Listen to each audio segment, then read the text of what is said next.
Pada tahun 1900-an, hiduplah seorang tokoh yang sering dipanggil sebagai Mingke. Nama aslinya tidak ada yang tahu. Ia hidup sendiri, mandiri, jauh dari orang tuanya. Kenapa kira-kira? Itu disebabkan karena ia ingin menghindari peraturan kolot khas bupati karena orang tuanya adalah seorang bupati asal Surabaya. Mingke dikenal cerdas, aktif dalam mengkritik pandangan pendapat kolonial. Ia juga peduli terhadap kaum pribumi dan tergila-gila dengan wanita Eropa. Hal ini menarik perhatian dari salah satu temannya, Robert Struve, yang seringkali memandang remeh para pribumi, walaupun dia sendiri merupakan keturunan Belanda pribumi. Karenanya, ia pun mengajak Mingke untuk menemui seorang wanita berdarah campuran Belanda pribumi dengan rencana jahat agar Mingke diejek di sana. Namun, rencananya nampaknya gagal. Kira-kira apa yang terjadi di sana? Mari kita lihat.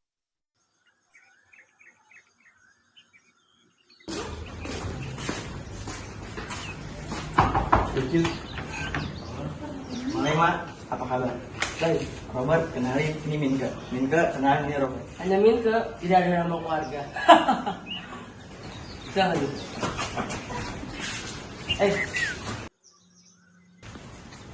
Raja! Ambilkan medannya 2, Adbi 1.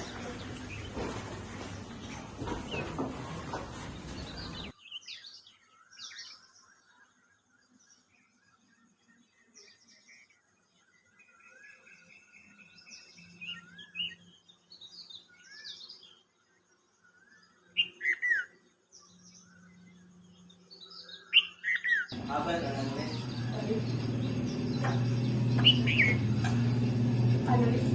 Aku Minke. Dasar, jangan malu. Aku pribumi. Kenapa nama pribumi? Ibu kan juga pribumi. Cowok. Bapak di belakang. Iya, mau. Kenapa kamu ada jelasin sebenarnya? Ayo masuk.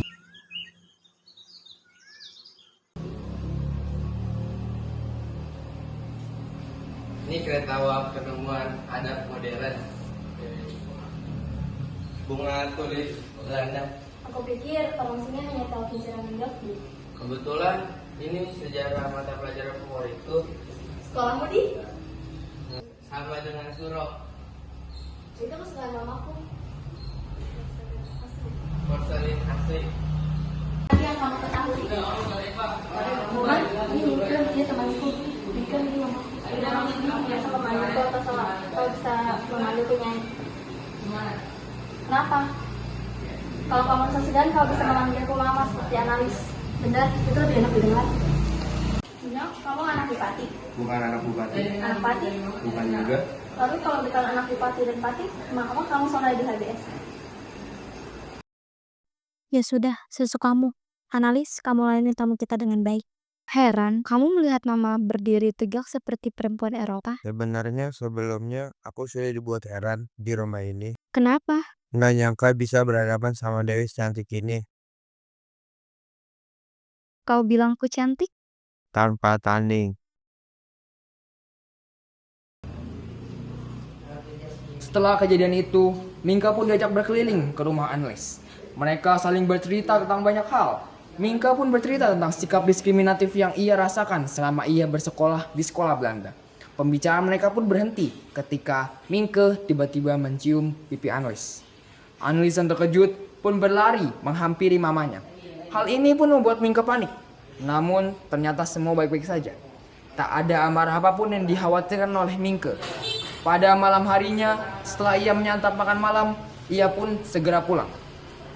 Keesokan harinya, pemilik kos tempat ia tinggal selama ini menasihatinya untuk berhati-hati khususnya kepada seorang nyai. Peringatan ini tidak digubris sama sekali oleh Mingke. Atas undangan dari Tuan Nyanyi Onosoro untuk datang kembali, bahkan menginap di rumahnya dan juga atas saran dari sahabatnya yang tapi bukan Surov.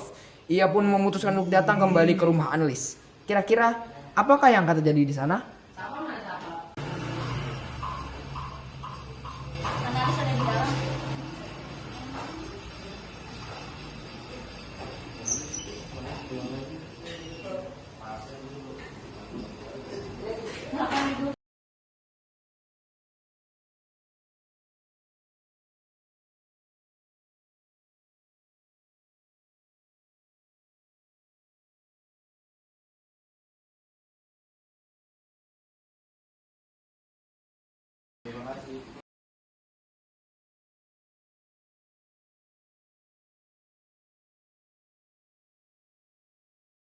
Sepertinya orang-orang sudah mencarimu, Mas. Robert kemana? Di kamar nih. Dari mana mau belajar semua ini? Dia lulusan apa? Mana ada perempuan pribumi bukan manfaat bisa sekolahnya. Ayo diminum.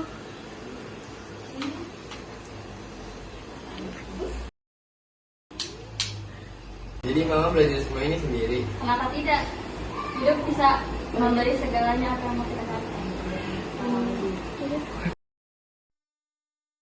Tanpa diduga, berita mengenai Mingke yang tinggal di rumah Nyai sampai ke telinga bapaknya. Padahal ia sudah lama sekali tidak berkunjung pulang ke rumahnya. Hal ini membuatnya marah sehingga ia mengirim pasukan kepolisian untuk menangkap Mingke dan membawanya pulang untuk dimarahi oleh bapaknya. Dan ternyata berita tersebut menyebar oleh salah satu penghuni rumah analis. Siapakah dia? Robert, pergi sekarang ke Surabaya. Cari tahu tentang Mingke. Tidak. Pergi sekarang ke Surabaya. Tidak. Kamu kan yang kemarin mengadukan Mingke ke polisi. Aku tidak ada urusan dengan pribumi.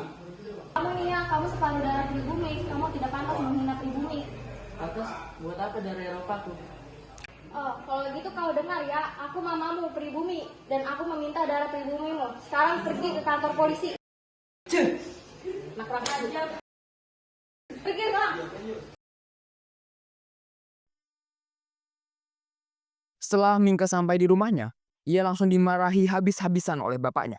Kemudian ia meminta kepada Mingke untuk tetap tinggal di situ karena Mingke harus menjadi alih bahasa atau translator baginya dalam suatu acara bupati. Mau tidak mau Mingke harus melakukannya karena jika tidak, ia tidak akan pernah diizinkan untuk pulang. Setelah acara selesai, Mingke akhirnya diizinkan untuk kembali ke rumah analis. Tetapi dengan satu janji, di mana ia tidak boleh sama sekali pulang ke rumah analis. Padahal dia pulang ke sana itu tujuannya adalah untuk kembali ke rumah analis. Karenanya langsung saat dia turun dari kereta, ia langsung melanggar perjanjiannya terhadap bapaknya. Kedatangan analis yang sudah lama menahan rindunya sembari menunggu kembalinya Mingke pun merasa senang ia akhirnya kembali. Hingga di suatu malam, setelah mengobrol dan bercerita cukup panjang dan bersenang-senang selama semalaman itu, mereka melakukan hubungan yang lebih intim. Keesokan paginya, seperti biasa, ada cek kesehatan rutin untuk analis yang dilakukan oleh Dr. Mena. Tetapi yang berbeda, kali ini Dr. Mena meminta untuk mengobrol empat mata dengan Mingke. Kira-kira apa yang akan dibahas oleh Dr. Mena?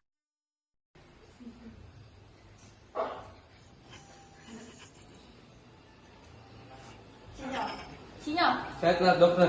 aku mau bicara. Ini penting. Apakah kamu sudah dengan analis? Dokter, Jawab saja, Mingke. jadi pembicaraan ini tidak perlu dilanjutkan dok. Kalau begitu, kamu hanya laki-laki yang hanya memanfaatkan kerapuan analis. Apa urusan saya menjawab pertanyaan ini dok? Karena ini akan menentukan nasibnya. Tapi itu tidak ada hubungan dengan pertanyaan awalmu, Dok. Mari kita bicara di tempat lain. Kamu harus tahu, Minke. Ia harus melupakan traumanya. Apakah betul kamu bukan laki-laki pertama yang menidurinya? Saya tidak ingin jawab, dokter. Tidak. Jawab saja. Apakah betul kamu bukan laki-laki pertama yang menidurinya?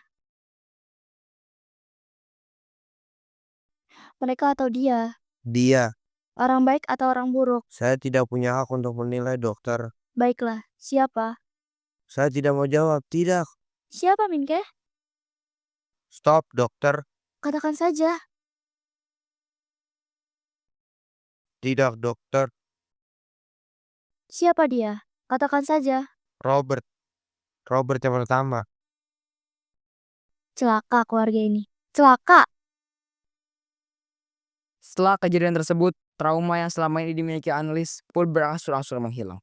Namun, belum juga traumanya sepenuhnya hilang, analis harus mendapatkan kabar yang sangat amat mengejutkan. Bapaknya, Herman Melema, ditemukan meninggal di suatu rumah bordil terkenal. Menurut hasil forensik yang diberitahukan oleh Dr. Mena, Herman meninggal akibat keracunan. Tuduhan pun diberikan kepada keluarga Melema sisanya, yakni Nyai Ontosoro beserta keluarganya. Hal ini pun merumitkan segala permasalahan. Sebuah pengadilan pun diadakan untuk menuntaskan kasus ini. Kira-kira bagaimana perjuangan Mingke dan Ontosoro demi membuktikan bahwa mereka sebenarnya tidak bersalah? Jaipan, kamu adalah terdakwa pembunuhan Herman Melema. Racun ini milikmu. Bapak Hakim, Herman Melema lebih sering ada di rumah yang saya. Itu daripada saya sendiri. Bagaimana bisa saya membunuh pelanggan terbaik saya? Pengadilan ini yang akan mencari siapa saja yang terlibat bersamamu. Apakah Nyai pernah berhubungan dengan Jaipan? Saya hanya bertemu tagihannya setiap bulan, Tuan. Atas nama Herman dan Prof. Melema. Saya punya bukti. Raden Mas, Anda siapa sebenarnya di sini? Saya tamu Tuan. Tamu, kamar mana Anda tidur? Dengan siapa Nona Anelis Melema tidur? Saya menolak menjawab pertanyaan jahat ini Tuan. Wahai hakim yang terhormat, karena telah dibongkar rahasia rumah tangga saya, maka saya harus berbicara. Herman Melema, Tuan. Orang Eropa asli itu memintaku untuk menjadi gundik. Tidak ada satupun yang harus kalian mempermasalahkan. Antara aku dan Tuan Herman ada ikatan perbudakan yang tidak pernah sedikit pun diganggu olehku. Antara anakku dan Mingke ada ikatan cinta yang membusuk.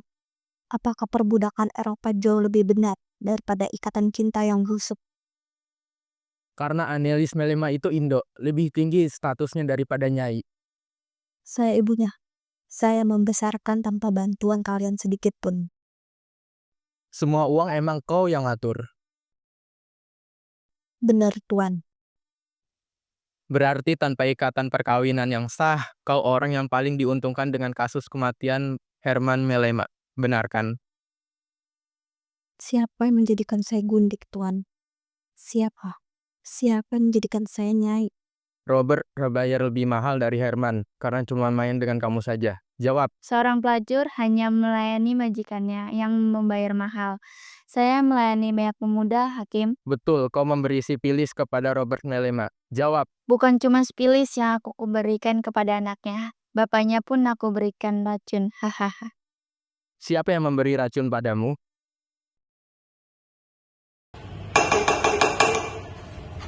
Dengan ini saya putuskan Sanitum AKA Nyai Ontosoro dan yang lainnya bebas dari tuduhan. Setelah kasus ini selesai dan tuduhan kepada keluarga Melema dan Mingke pun dicabut, namun tidak serta-merta membersihkan nama mereka. Kasus yang terlanjur merebak dan sampai ke telinga bapaknya Mingke membuat ia benar-benar murka dan memutuskan untuk berhenti membiayai Mingke dari HBS. Karenanya, Mingke pun secara resmi benar-benar diberhentikan dari sekolahnya. Tak mau ambil pusing, Mingke memilih untuk mengalihkan pikirannya dengan fokus kepada hubungannya terhadap Annelies. Pernikahan pun digelar. Namun setelahnya, seorang utusan dikirim oleh HBS untuk kembali mengundang Mingke bergabung ke dalam HBS. Hal ini terjadi akibat Dewan Alumni HBS meminta HBS untuk kembali meninjau ulang apa yang telah mereka lakukan. Karena Mingke dikenal aktif dalam mengkritik beberapa hal. Namun ternyata hal ini tidak mengakhiri kisah perjuangan dari Mingke. Ia masih harus berjuang kembali karena sebuah kasus baru dibuka dan menyeret nama Ontosoro beserta Annelies. Jadi Maurice mau merampas semuanya. Itu keputusannya, Nyai. Tanpa menginjakkan kaki di sini dia bisa seperti itu. Tuan, mengapa Anda diam saja? Boleh saya minta waktu sebentar untuk bicara? Tidak perlu, Tuan. Mama akan bereskan semuanya. Jangan khawatir. Ada apa mah? Ada apa? Habis semua. Habis semuanya. Habis apa? Apa yang habis mah? Karena Robert hilang dan Annelies dinyatakan di bawah umur, maka harta semuanya akan diambil oleh Maurice biadab itu. Annelies kan sudah menikah dengan saya mah. Karena pernikahannya dianggap tidak sah dan aku dianggap bersekutu dalam pemerkosaan. Biadab itu. Mama tidak protes. Apa yang kamu kira aku lakukan di dalam, Nak? Hah? Setelah mengetahui permasalahan ini, Mingke pun langsung mencari pengacara-pengacara handal dengan menanyai banyak kenalan-kenalannya. Salah satu kenalannya pun mengirimkan seorang pengacara handal. Tetapi setelah mengetahui permasalahan yang rumit ini, Ia pun menyerah dan mengatakan bahwa mereka tidak mungkin menang. Mendengar hal itu, mereka pun merasa putus asa. Di tengah keputusasaan itu, Mingke terus menulis lebih banyak kritikan demi memenangi kasus ini. Ia terus berjuang agar bisa menang di pengadilan bahkan tanpa pengacara sekalipun. Dalam hal ini, ia mendapatkan dukungan dari kantor hukum agama yang memberikan berkata bahwa pernikahan mereka sah secara hukum agama. Kira-kira apakah Mingke akan berhasil memenangkan pengadilan ini? Berdasarkan bukti-bukti yang dikumpulkan bahwasannya pernikahan antara Saningkeng dan Herman tidak sah secara hukum, maka Saningkeng tidak berhak atas seluruh kekayaan Herman dan Herman, termasuk hak asuh Annelies, Wilma, dan Norbert Herman. Saya menolak, Anda mulia. Tidak, saya tidak setuju dengan putusan ini. Saya adalah suami sah Annelies menurut pengadilan agama. Lihat ini, lihat. Kalau begitu, pergilah bicara di pengadilan itu. Dan di sini, di pengadilan ini, Annelies adalah seorang gadis tanpa suami. Walisa Annelies ada di Amsterdam. Keputusan ini sudah tetap. Lihat. Secara hukum, kalian berdua tidak lagi memiliki hubungan apapun dengan Annelies. Bajingan.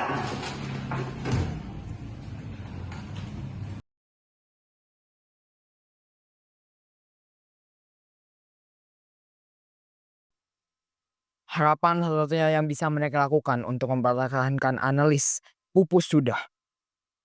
Tak ada lagi upaya yang dapat mereka lakukan di saat mereka sudah pasrah dan hanya memilih untuk mengantar Annelies ke Belanda. Mereka tidak diizinkan sedikit pun. Untuk mengakali hal itu, Annelies pun ditemani oleh seorang teman dari Mingke yang bernama Panji Darman.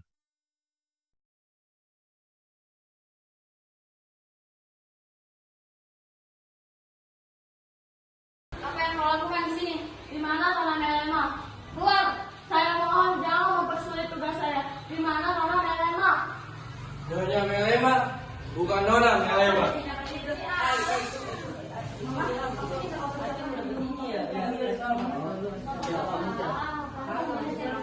Jelas saat ini saya yang akan mengasuh Nona Melema. Tidak.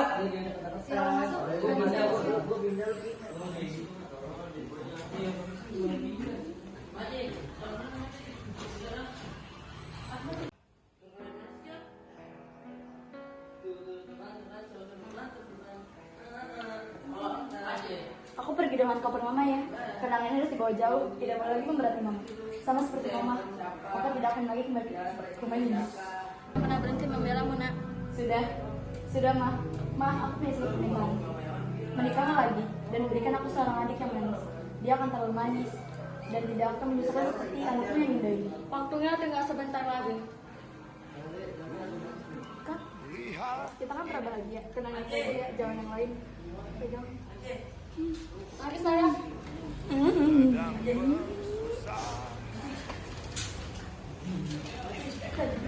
Allah, kita telah kalah, mah.